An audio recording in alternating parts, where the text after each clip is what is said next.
nyakubahwa perezida wa repubulika, abari hano twese n'abadukurikiye hirya no hino, dutegereje ubutumwa mwatugeneye uyu munsi.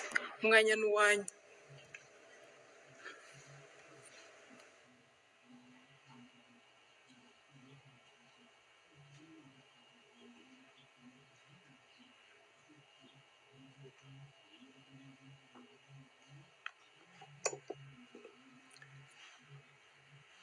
Mwiriwe neza mwese.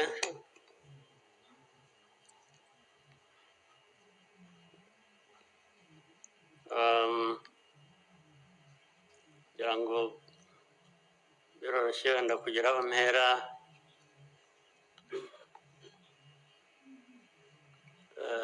ndahera ku mateka Imana yatubwiye.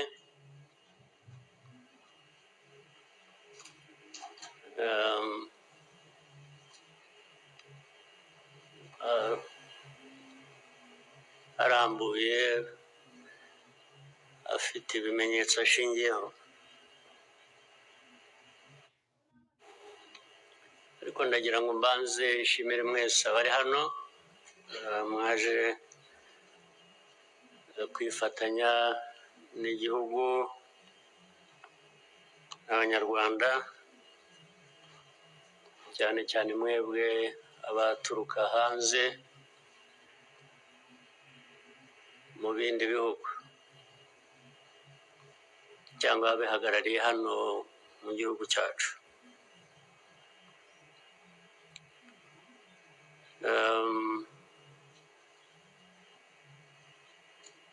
Ndabashimira kuko kenshi ko dusigaye tubibona ko bisigaye biri,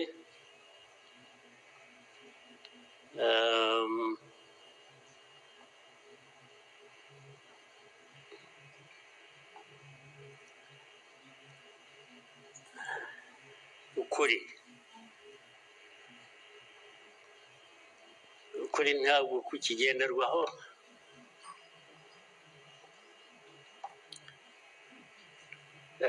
ni nacyo gituma, ariko reka mvugane.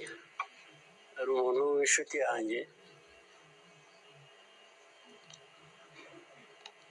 wigeze kumbaza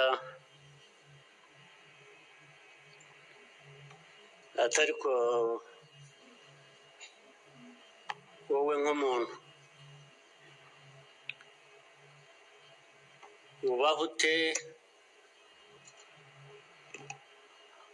ugahuza bimwe, ndaza kubivuga mu rurimi rw'amahanga.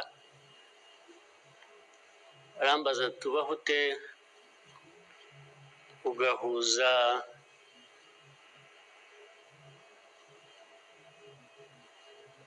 the dark past and the cruel present.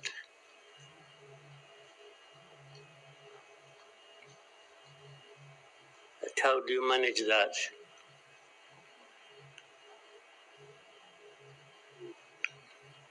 Ariko uko nabyumvaga ntabwo ari igihe yabazaga gusa, yabazaga u Rwanda. Uvuga ngo u Rwanda mubaho muti, with a very dark past and a very cruel present.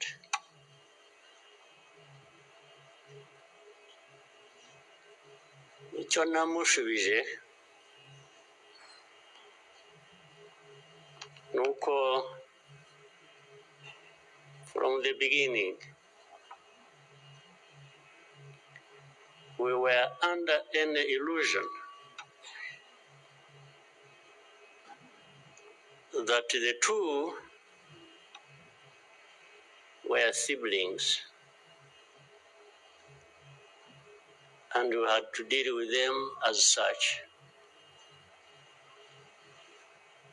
You have to deal with the cruel present,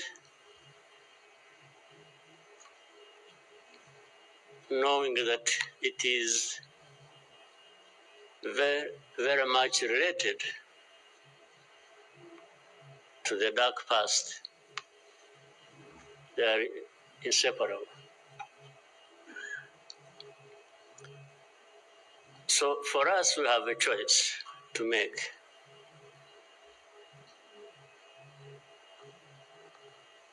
You are either crushed in between and you stop existing,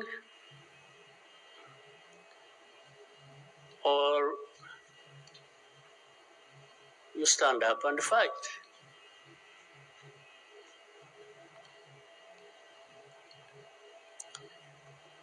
When people are saying in the testimony that,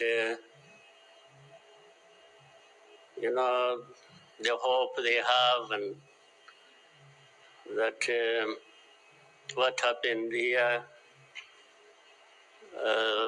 30-something years ago will never happen again.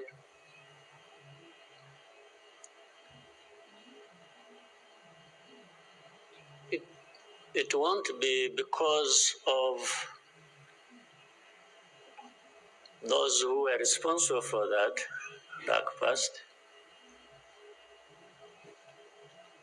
will not try again, or are not even trying now again. It will not happen again just because there will be people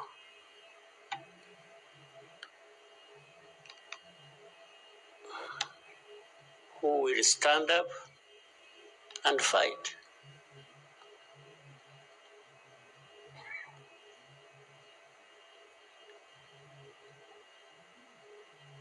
It's not because there are fewer people who wish to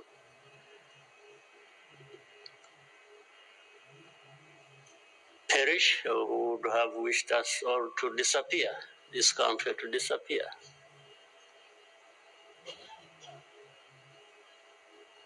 But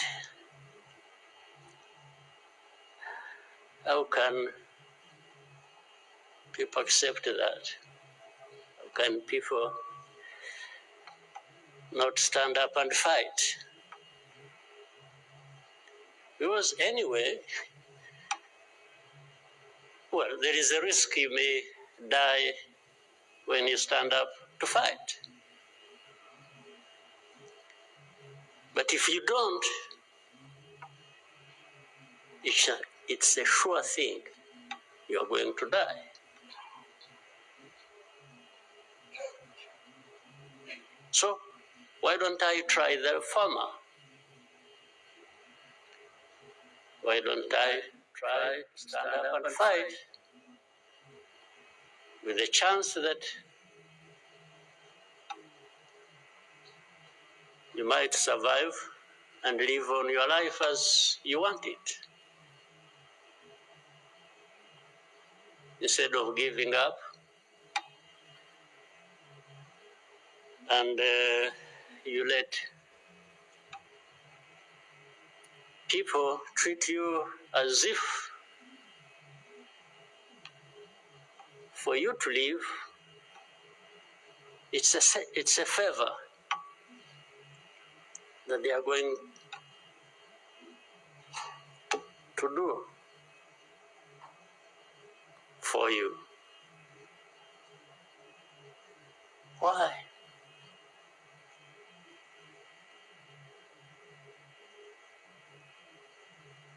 I've also had people come to me and warn me and say, President, you are too vocal. You say things that challenge these people who have the power in their hands, and they're going to kill you. Well, first of all, it means they are killers.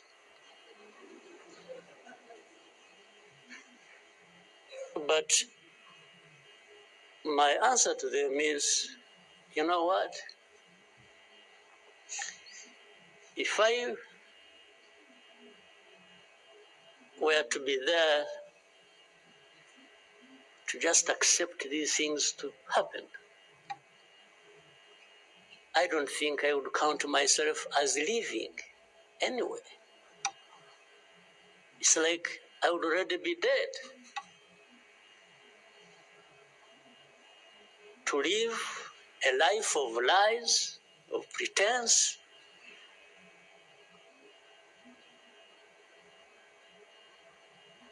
and all my life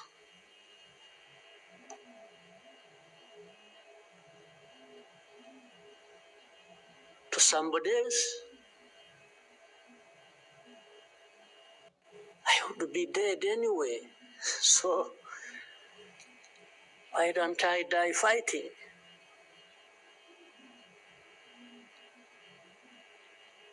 So you Rwandans, why don't you die fighting? Instead of dying anyway, just dying like flies. Why? But my message goes to other Africans who live like this on a daily basis, who are dehumanized. And they accept it and they beg. I can't beg to live. I can't beg anybody.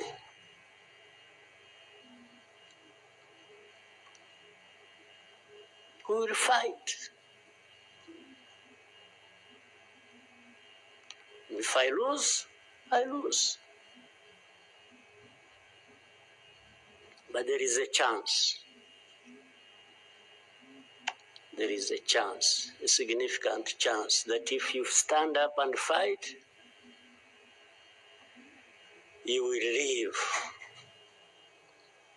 And you will have lived a dignified life that you deserve, that anybody else deserves.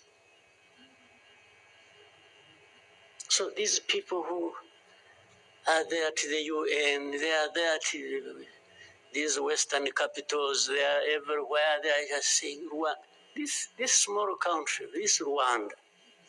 I mean, you see, when you are talking about Rwanda and ganging up together against Rwanda, you think it's some country that is... Then when I remember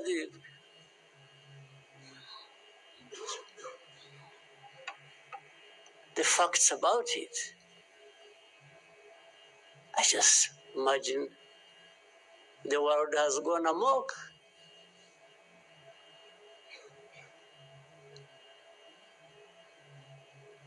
But in the midst of all that, we have to live.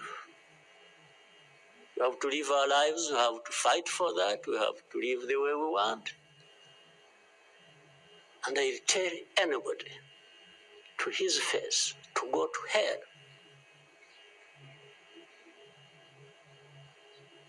If anyone comes around and thinks they can, they come and say, hey, we're going to sanction you. What? Go to hell.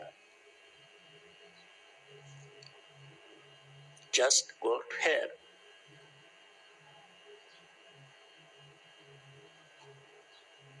You have your own issues to deal with. Go and deal with your own issues. Leave me to mine.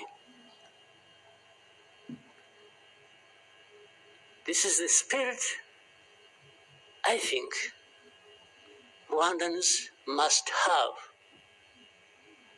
in their daily lives. So my worry is not about how powerful these people are that come down upon us and throw anything at us. I'm never worried about that. I worry about one thing, which has lived on for centuries. It's for Rwandans. It's for Africans who sit back and find nothing wrong with accepting to be treated like that. That's my only worry. When can Rwandans, when can Africans refuse to be mistreated like this? To be told they have no value, to be told that their lives have to be lived as a result of a favor they are being done by somebody else. What a shame for people to accept that even for a moment. You must not accept it. You must get up and fight for yourself.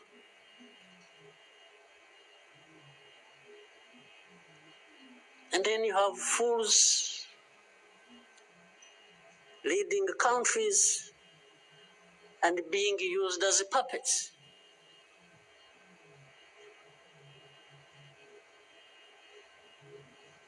And they are stealing from their own resources, which they should be putting to the good use of their own people and develop them.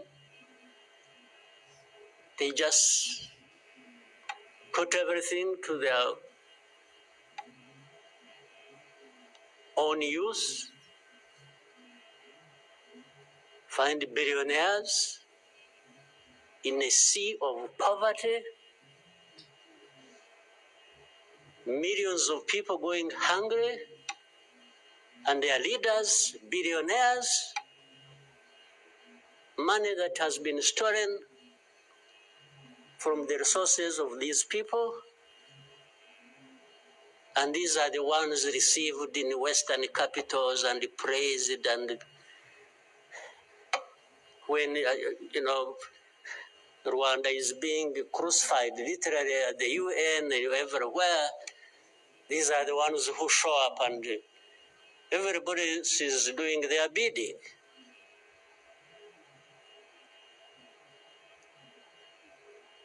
They don't talk.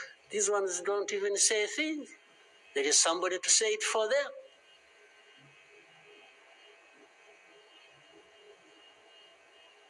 You don't say a thing.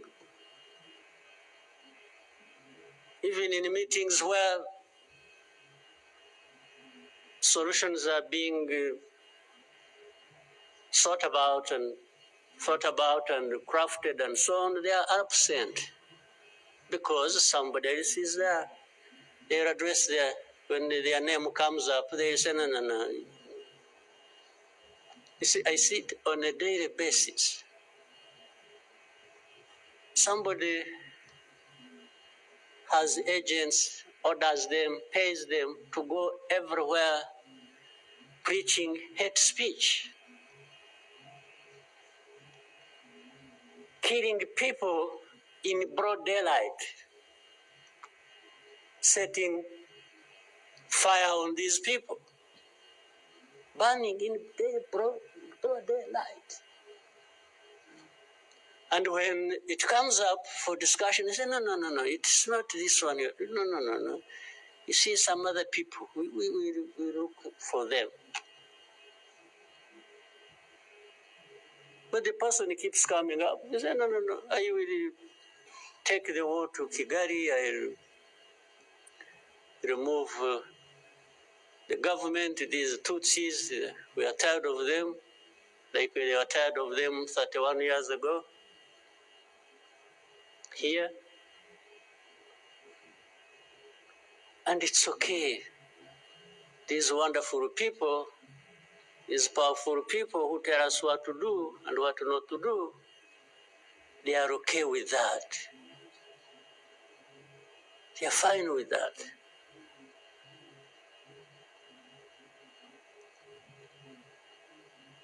And they expect us to accept it also ourselves.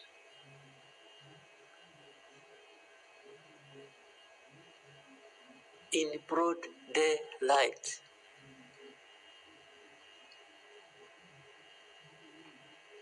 hate speech, killings of people for their identity, uprooting them from their homes, and most of them are refugees here in this country.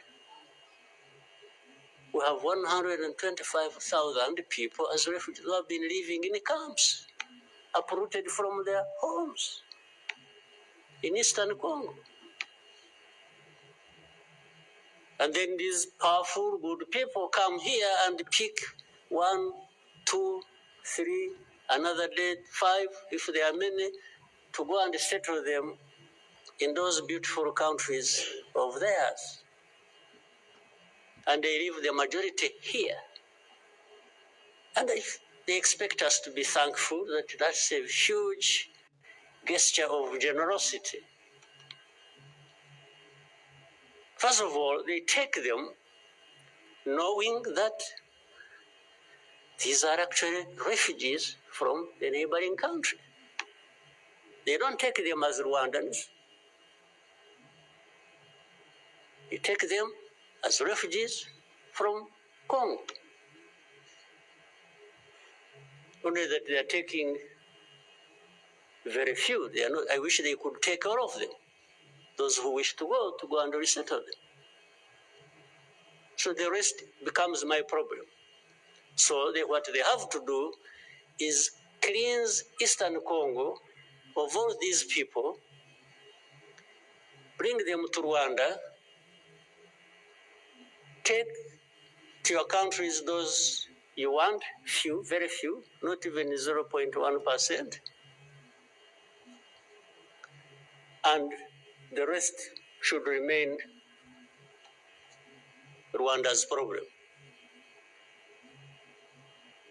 Because after all, these ones are Tutsis like Kagame.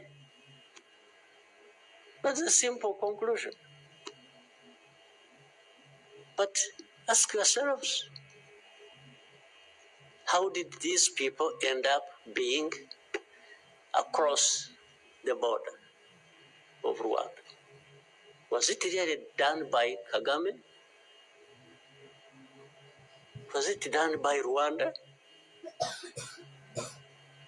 No, for us, we are here lucky that we are alive, that we survived.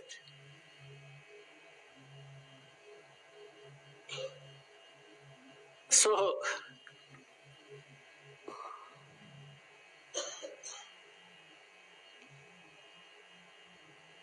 but as I say this,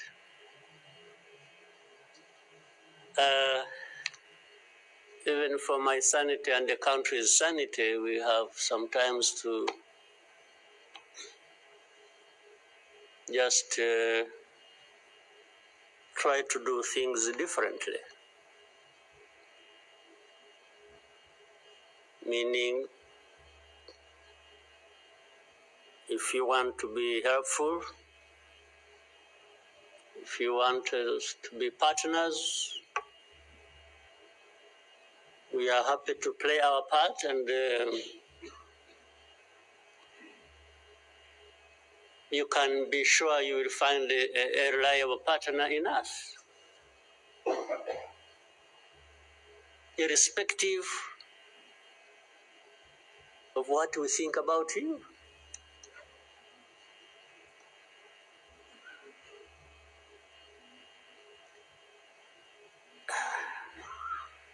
You know, this whole thing you see every day, you know, you have heard of groups, what is it? Group of experts. You have heard of that thing? These are people who go around, experts who are supposed to know better our situation than ourselves. Can you imagine?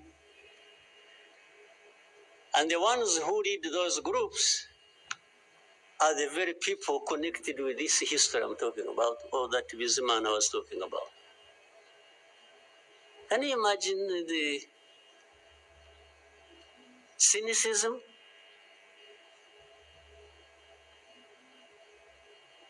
And this expert comes to me and asks me, but this. So the whole thing about genocide, this ideology that has killed millions of people, has been turned into a problem of minerals. It's okay. Let's imagine it's a problem of minerals now. Was it a problem of minerals in 1994? Which minerals were we fighting for here? Just imagine. Which minerals?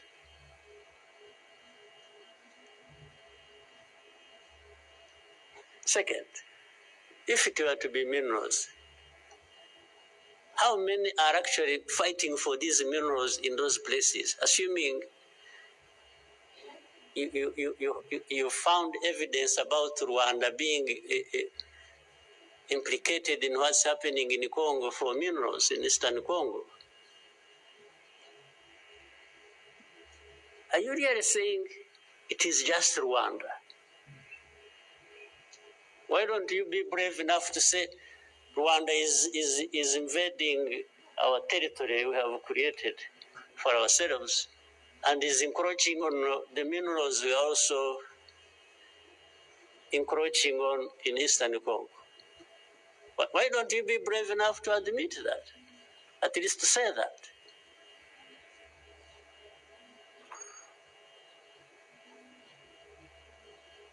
Minerals? If what is the allegations, if these allegations were true, you know what? Rwanda would be as rich as you are, those who make the accusations. We would not be needing your money at all. Which you give us nothing and you come and beat us up for for everything. I mean, yeah, that is the world between the dark past and the cruel present.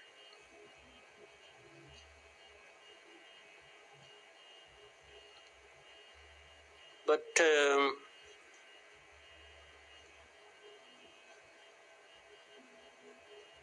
what didn't kill us and finish us but 1 year ago